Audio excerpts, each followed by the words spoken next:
Magandang araw po sa inyo lahat, mga minamahal kong mga kapatid sa Panginoon, dyan sa Fox Creek Unida Christian Church. Happy Lord's Day, everyone.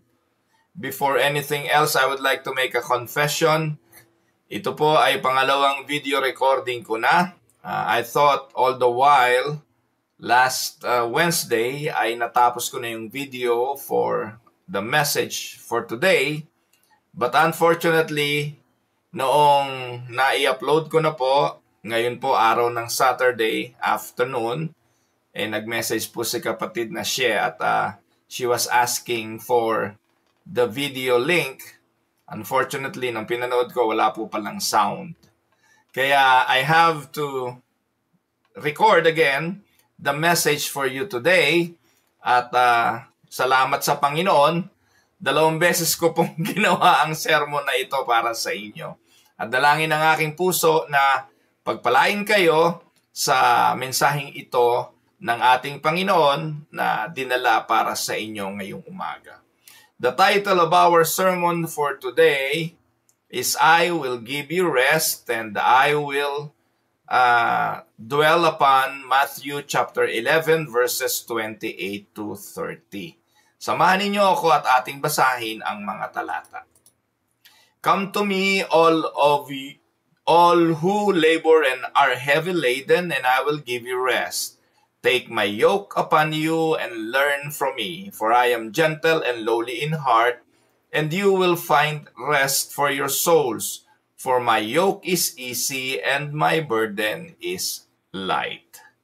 Mga minamahal kong mga kapatid, saglit po tayong tumungo, tayo po'y manalangin. Panginoong Diyos na makapangyarihan sa lahat, samahan mo po kami sa aming pag-aaral ngayon pong umaga.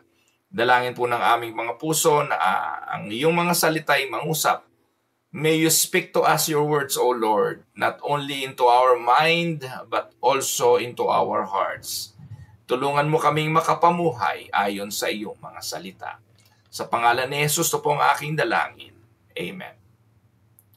Mga minamahal na mga kapatid, life in our modern world is full of pressure, full of restlessness, and many people are tired. Many people are living in a constant exhaustion, not just physically but spiritually and emotionally. Kung meron daw pong paglalarawan sa mundo ngayon, ang mga tao ay pagod. We try to find rest. We try to find peace in many ways. Some people are looking for peace in success. Some are in relationships. Some are in entertainment or even in religious activities. But true rest seems very elusive. Into this restless world, Jesus speaks words that have echoed through history.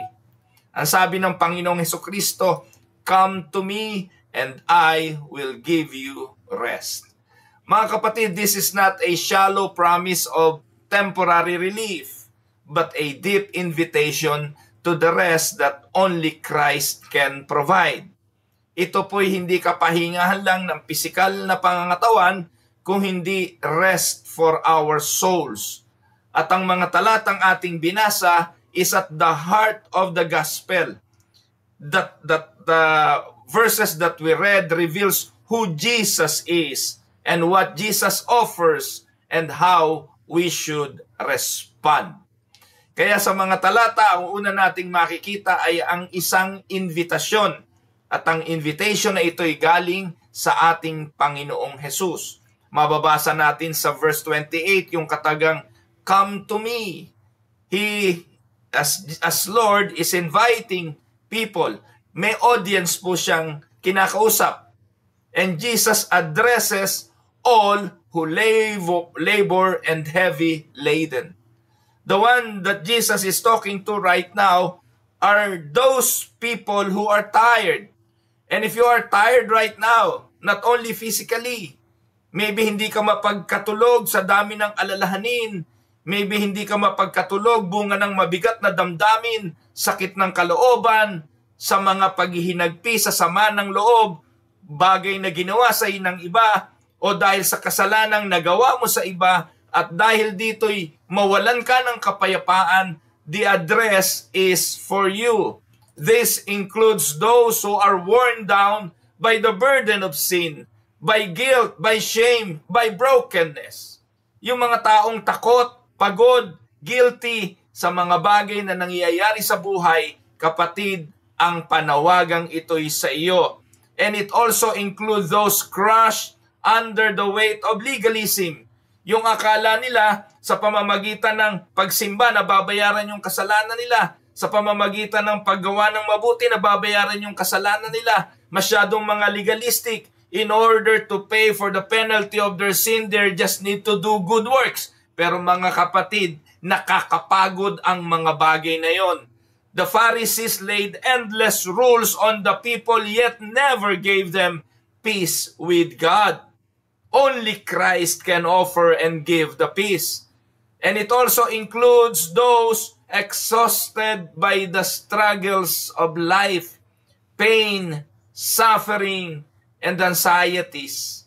Kaya if you are part of the categories of people mentioned in our message today, then the message is for you.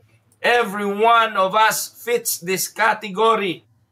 And we are all tired. Without Christ, we all carry heavy burdens.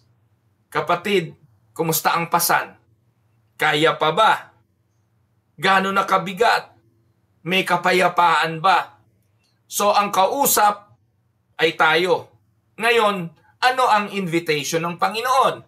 We can read that on the verses. Notice Jesus does not say, go to religion for some rest, or go to yourself for some rest.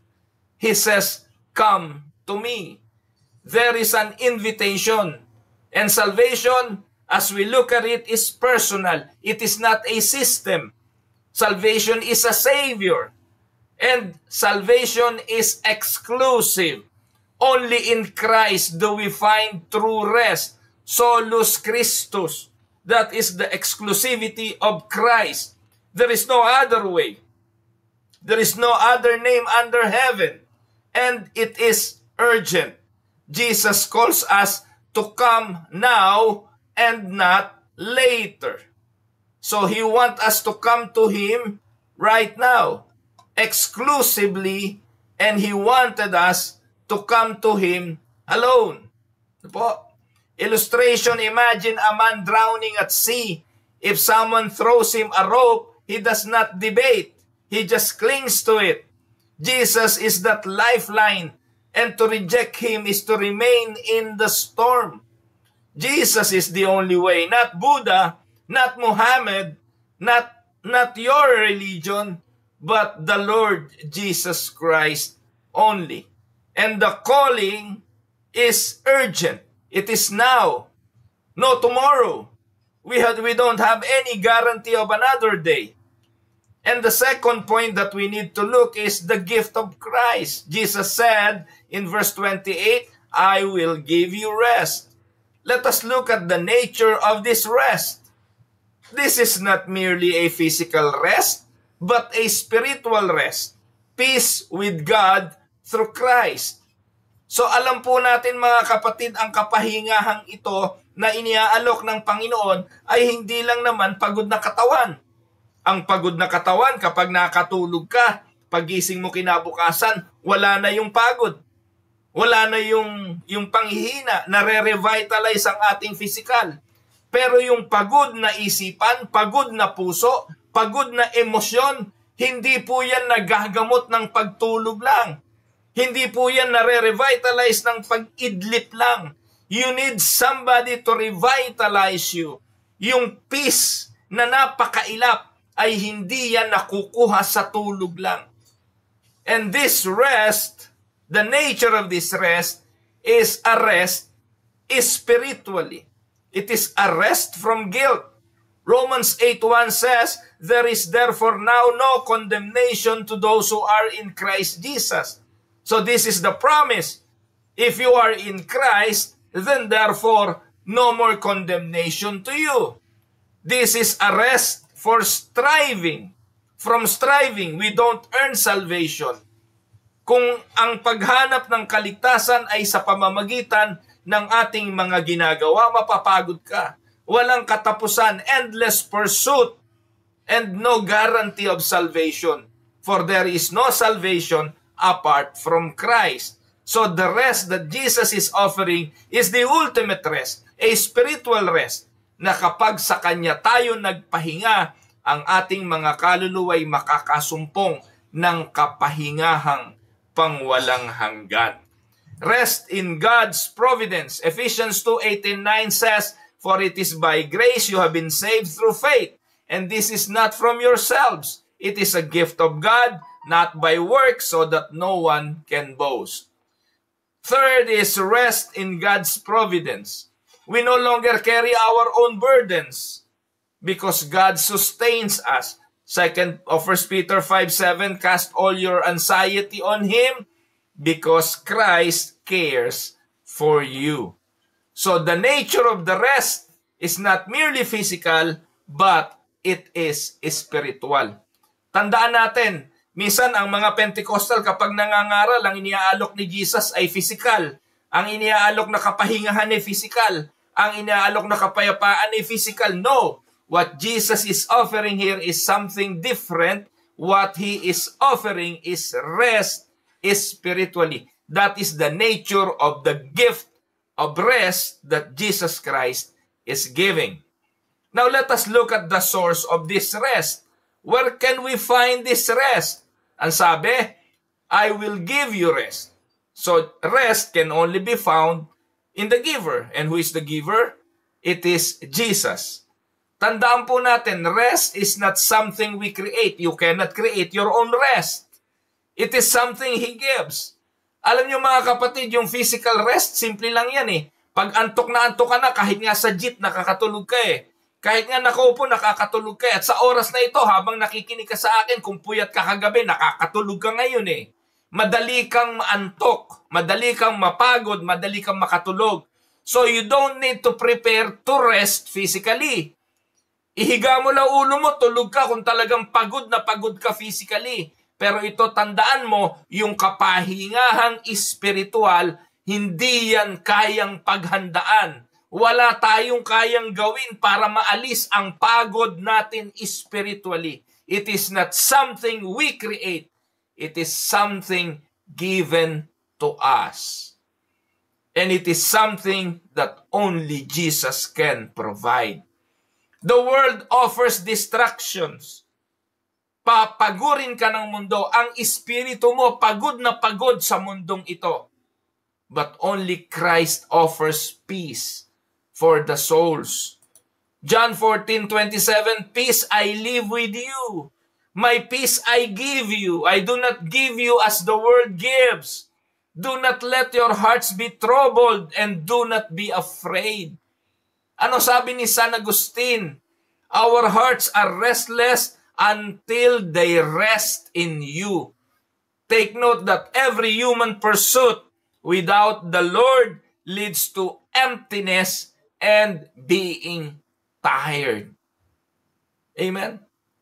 Kaya masusumpungan lang natin mga kapatid, ang tunay na kapahingahan ng ating mga kaluluwa, walang iba kundi sa source nito. At yun ay ang ating Panginoong Hesukristo. Third point is the way of Christ. Sabi ni Jesus, "Take my yoke." It is a surprising command. Why? Tinatawagan niya ang lahat ng pagod. Pagkatapos, pagod ka na nga, ang utos sa iyo, "Take my yoke." Para bang napaka-ironic naman ito, Lord. Ang sabi mo, tinatawagan mo yung mga pagod. Tapos ngayon, yung pagod, bibigyan mo pa ng pasan. Alam niyo po ba yung yoke, mga kapatid? A yoke was a wooden frame that linked two oxen together for work. At first, the word of the Lord sounds strange. How can a yoke bring rest? Kung nag-aalo ka, Panginoon, ng kapahingahan, paano ako makapagpapahinga kung bibigyan mo ako ng pasan? Naisip niyo po ba yun, mga kapatid? So if you're going to give me a yoke for me to carry, where is the rest there? Huwag ninyong kakalimutan, the word says, freedom is doing whatever you want. But Jesus says, true freedom is being yoked to me. Diba? Yung yoke, dalawang wooden frame, na yung isa nakapasan sa isa na malakas na baka at yung isa ipapapasan sa magaang na baka. And they will walk hand in hand. Papasanin at tutulungan ng malakas na baka yung mahinang baka. Tuturuan ng malakas na baka yung mahinang baka. Ime-mentor ng malakas na baka yung mahinang baka. Ito ang alok ng Panginoon. My burden will be, my yoke will be your yoke. And I will teach you how to carry the yoke. Every person, whether you like it or not, and whether you admit it or not, is yoked to something. Hindi natin pwedeng alisin ang katotohanan na tayo'y merong pasan. Kapatid, ano pasan-pasan mo ngayon? At yung pasan mo ngayon, ang nagpapabigat sa iyo. You are yoked to that. You either yoked to sin, you are yoked to your career, you are yoked to your job, you are yoked to mortgages, you are yoked to money, you are yoked to your dreams and aspirations. Hindi ko pa sinasabing mali yan eh. Hindi ko po sinasabing mali magtrabaho, hindi ko po sinasabing maling mangarap, hindi ko po sinasabing mali ang mga bagay kung saan kayo nakayok ngayon. But if you are not yoked to Jesus, if you are not yoked to Christ, then the result will be being tired. Amen? Every person is yoked to something, sin, self, or Savior. But only the yoke of Christ leads to life. Jesus said, John 14:6, I am the way, I am the truth, and I am the life. Unless you are yoked to me, you will get tired. Amen. That is a surprising command, but we can see the gentle teacher. Jesus describes himself as gentle and lowly in heart. Unlike the world, unlike a harsh rulers, Jesus does not oppress but uplifts. He is accessible, he is compassionate, and he is humble in heart. This is what the Reformed view emphasizes, that Christ, our mediator, is not only sovereign Lord, but also a sympathetic high priest. I am gentle in heart, Jesus says, and the promise of rest is given. The Lord Jesus assures us, you will find rest for your souls. And this echoes Jeremiah 6:16, God's ancient promise of rest in the Old Covenant now is fulfilled in the Lord Jesus Christ. And he said that his yoke is easy.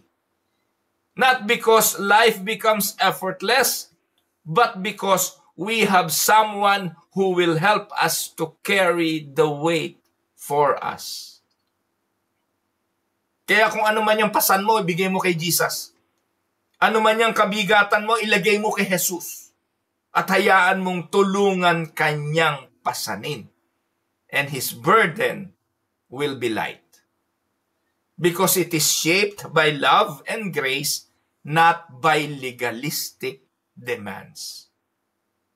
Tandaan po ninyo mga kapatid, a child carrying a heavy bag may stumble. But when the father lifts most of the weight of the bag, the burden feels light. In the same manner, Christ our Lord carries what we cannot carry. Amen? Now, ano ang application nito para sa atin ngayon? Una, come to Christ for salvation. Kapatid, if you are weary of sin, stop running. Come to Jesus in repentance and in faith. John 6:37 says, whoever comes to me, I will never cast out. Second, learn from Christ daily. Take note that discipleship is a lifelong process of learning from His words. Kaya tayo pagod, kaya tayo gutom, kasi kulang tayo sa kain, kulang tayo sa mga bagay na kailangan natin to sustain us spiritually. Ang sabi ng Panginoon, di naman sa tinapay lamang nabubuhay ang tao, kundi sa bawat salitang lumalabas sa bibig ng ating Panginoon. How often do you eat the Word of God? How often do you meditate upon His words? Kung yung physical, hindi natin pinababayaang magutom. Kung yung physical, kain tayo ng kain. Make Sharon pa tayo pa uwi.